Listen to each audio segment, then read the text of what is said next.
Mini bus. Howrah में एक नई मिनी बस खुली थी जिसका किराया बहुत ही कम था। इस कारण से उस बस में ज्यादा से ज्यादा लोग सफर करते थे। तभी एक दिन, आइए आइए बोलिए दादा, गेरिया हाट दम दम दम दम, आइए आइए आइए, बिना रोके बिना टोके चलती चलेगी साय साय, आइए आइए आइए बोलिए दादा, गेरिया हाट दमदम एयरपोर्ट, गेरिया हाट दमदम एयरपोर्ट, बोलिए बोलिए बोलिए। इतने में कुछ यात्री उस बस में बैठते हैं। बस कुछ दूर जाने के बाद बस का कंडक्टर टिकट काटने आता है। भैया, मुझे टाटा जाना है। 100 रुपए दीजिए भैया। इसके बाद कंडक्टर दूसरे पैसेंजर के पास टिकट काटने जाता है। बोलिए दादा, आपको कहाँ जाना है? एयरपोर्ट जाना है भैया। दीजिए 10 रुपया दीजिए। इतने में कंडक्टर को नजर आता है कि एक बहुत ही बुढ़ा आदमी उस बस में बैठा है। कंडक्टर सोचता है, अरे ये बाबा कितने बूढ़े हैं और कितने गरीब लग रहे हैं। लगता है इनके पास किराया देने के लिए पैसे नहीं हैं।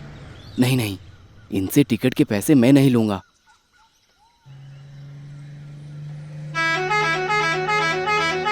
इसके बाद बस कंडक्टर उस बूढ़े आदमी के पास जाता है और बोलता है, बाबा आपको कहाँ जाना है?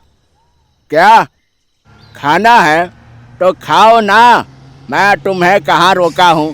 कैसे कैसे लोग आ जाते हैं भाई। अरे बाबा, मुझे कोई नहीं रोका है। आपको कहाँ जाना है?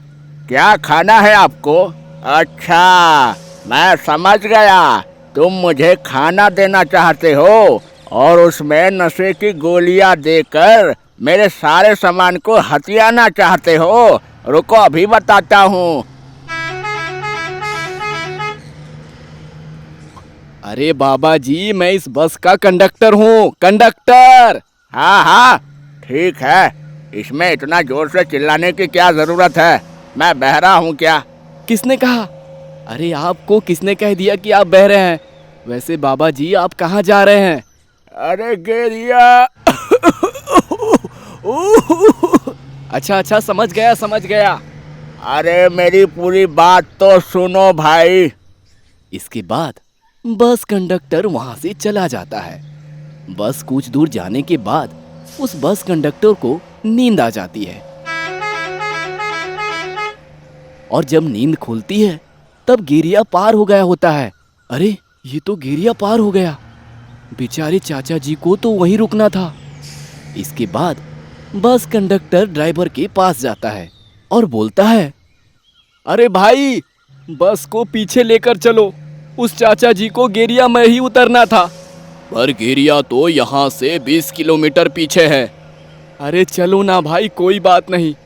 अरे भाई, तुम फालतू में सुबह सुबह देखते नहीं हो, सो जाते हो।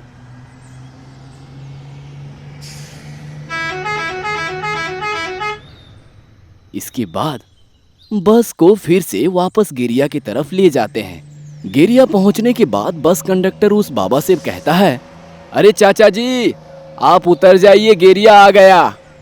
पर मुझे तो दमदम में उतरना है। अरे आप ही ने तो कहा था ना कि गेरिया। अरे मैं गेरिया बोला ही था कि मुझे खांसी आ गई और तुम भी मेरी पूरी बात सुने ही वहां से चले गए। पर आप गेरिया क्यों बोले थे?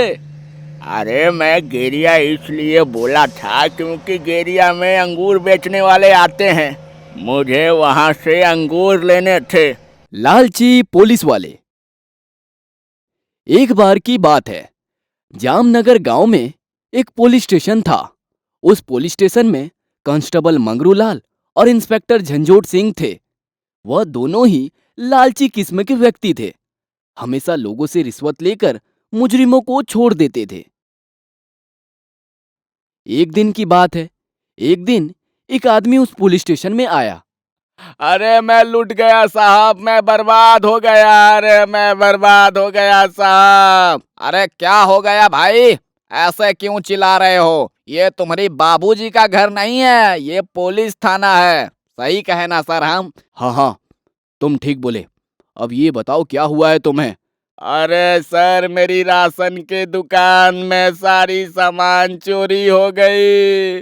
अरे सर, कुछ कीजिए, नहीं तो मैं बर्बाद हो जाऊंगा। ठीक है ठीक है, जाकर साहब के पास अपना कंप्लेन लिखवा लो। इसके बाद वो आदमी इंस्पेक्टर झंझोट सिंह के पास रिपोर्ट लिखाने जाता है। अच्छा ये बताओ, तुम्हारा नाम क्या है? लिखो सर। हाँ हाँ बोलो, लिख रहा हूँ। लिखो सर। अरे उस वक्त से बार बार बोल रहे हो लिखो लिखो, नाम बोलोगे तभी तो लिखूंगा। अरे सर, लिखो मतलब मेरा नाम लिखो है। अच्छा अच्छा ठीक है, टाइटल क्या है? मिटाओ सर। अरे क्या मिटाओ, अभी तो नाम लिखवाए, अब उसे मिटाओ। चुपचाप टाइटल बताओ। मिटाओ सर। अबे, एक तो अजीब सा नाम है, वो भी लिखवाने के बाद मिटाओ मिटाओ बोल रहे हो। जल्दी टाइटल बताओ। अरे मेरी टाइटल ही मिटाओ है सर। ठीक है, गांव का नाम बताओ। छोड़ो सर। अबे ये क्या नौटंकी है, गांव का नाम पूछा फिर बोलते हो छोड़ो। अरे छोड़ो मतलब मेरे गांव का नाम छोड़ो गांव है सर। इसके बाद इंस्पेक्टर झंझोट सिंह और कांस्टेबल मंगरूलाल आपस में बातें करते हैं। सर, ये किसका काम हो सकता है? मुझे लगता है हक्का का है।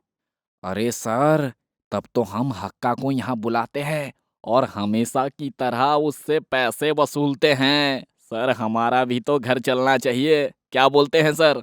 हाँ हाँ मंगरूलाल, तुम ठीक कहते हो, लेकिन यार मंगरूलाल, मुझे आजकल डर लगता है। आजकल सरकार बहुत तेज हो गई है, कहीं हम पे छापामारी ना हो जाए। अरे हमने कम पैसा थोड़ी रखा है। अरे सर, बुलाइए ना, हम पुलिस वाले हैं, हम जैसा चाहेंगे वही होगा। आप बुलाइए, बाकी सब मेरे ऊपर छोड़ दीजिए। इसके बाद वो लोग हक्का चोर को पुलिस स्टेशन में बुलाते हैं। सलाम साहब, बताइए मुझे कैसे याद किया? अरे भाई, याद क्या किया, इसे अपना ही घर समझो और बीच बीच में आकर घूम फिर कर जाया करो। देखो हक्का, हमें पता है कि तुमने ही इसकी दुकान की चोरी की है। हाँ साहब, मैंने ही किया है, पर जैसे ले देकर करते थे वैसे भी ये साफ कर दो ना। अरे अरे, तुम हमें रिश्वत देने की कोशिश कर रहे हो? तुम्हें पता है ना, हम एकदम ईमानदार पुलिस वाले हैं। अरे वो तो तुम्हारी भलाई के लिए हम कभी कभार ले लेते हैं। हाँ बताओ हक्का, कितना दे रहे हो वैसे? अरे क्या सर, हमेशा भिखारियों की तरह मांगते रहते हैं। हाँ, तुम हमें भिखारी बोला? सर, इसे अंदर अभी कीजिए, अभी इसे अंदर कीजिए। हाँ हाँ मंगरू, इसे अंदर डालो। अरे अरे सर, मैं तो मजाक कर रहा था, जितना चाहिए ले लीजिए सर। इसके बाद हक्का चोर इंस्पेक्टर झंझोट सिंह को कुछ रुपए देता है। तभी इतने में लिखो मोबाइल से फोटो उठा लेता है। अबे लिखो, ये क्या कर रहा है? हाँ, ये फोटो क्यों तो उठाया? मैं लिखो नहीं, सीआईडी इंस्पेक्टर विक्रम सिंह हूं। तुम दोनों पर बहुत दिनों से मेरी नजर थी। यह दुकान मेरा नहीं, बल्कि एक सेठ का था। अब तुम दोनों मुझसे नहीं बच पाओगे। ढोंगी लड़का।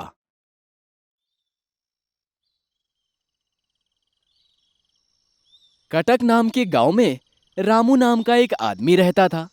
वह एक नंबर का कामचोर था, हमेशा लोगों को ठगता था और अक्सर गांव वालों को भूतों और प्रेतों की कहानियां सुनाकर डराया करता था। एक दिन रात में उसको एक उपाय सूझा। गांव वाले भूत प्रेत से बहुत डरते हैं, क्यों ना इनसे भूतों के नाम से ही पैसा कमाऊं। वैसे भी मेरे पास तो कोई काम धाम है नहीं। ऐसा सोचकर वह एक प्लान बनाया और अगले दिन रात से ही शैतानी काम चालू कर दिया। कभी किसी का बकरियां चुरा लेता, तो कभी किसी के घर के सामने आग लगा देता, किसी के घर की दीवार पर लिख देता, मैं तुझे खा जाऊंगा। गांव के सभी लोग बहुत डरने लगे। एक रात में जब सब सो रहे थे, तो वह गांव में आकर चिल्लाने लगा, ऐ, ऐ, खा जाऊंगा, खा जाऊंगा, मार डालूंगा। क्या हुआ रामू भाई, क्यों इतना रात को चिल्ला रहे हो? मैं रामू नहीं हूँ, मैं तातिया मसान का तातिया भूत हूँ। आह, मैं सबको खा जाऊंगा। ऐसा सुनकर सभी गांव वालों के होश उड़ गए। सभी बहुत डरने लगे क्योंकि गांव वाले पहले ही रामू की रात वाले हरकतों से डरे हुए थे। गांव वालों में से एक ने हिम्मत करके पूछा, अरे तातिया भूत जी, आप यहाँ क्यों आए हो? आपको क्या चाहिए? हमें बताइए, हम आपकी सारी मांगे पूरी करेंगे। बस हमें छोड़ दीजिए। गांव वालों का बात सुनकर रामू मन ही मन बहुत खुश हुआ। अरे वाह, जैसा सोचा था वैसा ही हो रहा है। इसके बाद रामू बोला, मैंने सदियों से कुछ नहीं खाया है। मेरे लिए खाने पीने का इंतजाम करो। जाओ, अपने घरों से मेरे लिए खाना लाओ।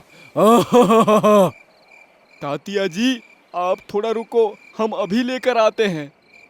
जल्दी करो।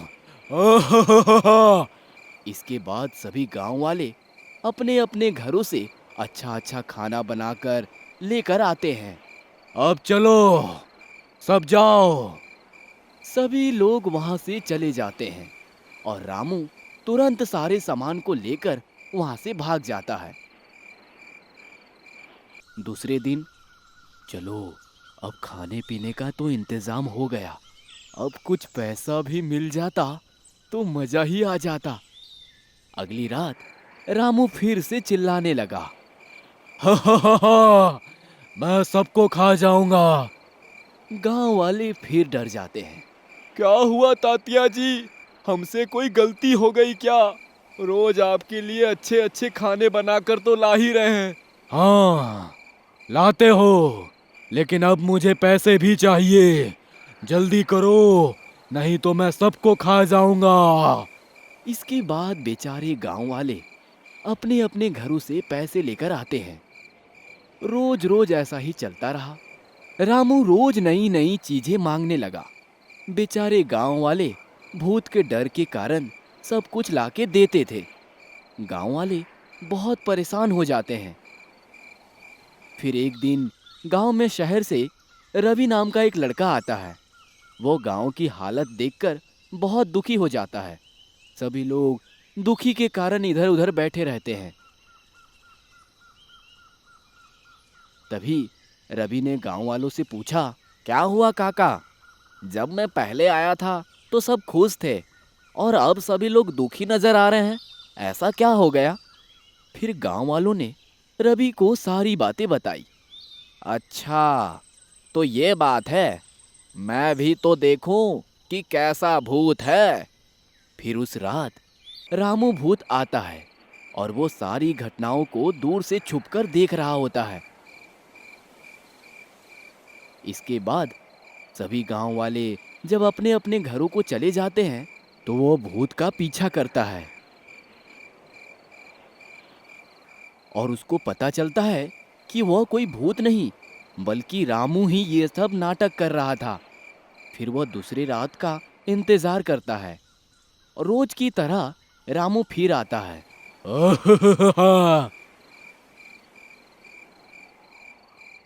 रुको, कोई इसे आज के बाद कुछ नहीं देगा। तू कौन है रे? मैं तातिया भूत हूँ। अगर मेरा मांग पूरा नहीं हुआ तो मैं सबको खा जाऊंगा। अच्छा, तू तातिया भूत है तो मैं भी अच्छे अच्छे भूतों को भगा चुका हूँ। रुको, मैं अभी तुम्हारा भूत भगाता हूँ। इसके बाद रवि अपना बेल्ट निकालता है और दे दनादन मारना चालू करता है। हे भगवान, बचाओ बचाओ, मार डाला रे। मैं कोई भूत नहीं, मैं रामू ही हूँ। मैं ये सब लालच में आकर कर रहा था। मुझे छोड़ दो, मुझे छोड़ दो। फिर गांव वालों ने भी बहती गंगा में अपना हाथ धोया और 2-4 वो भी लगा दिए और इस तरह गांव वालों को रामू के सच्चाई का पता चलता है।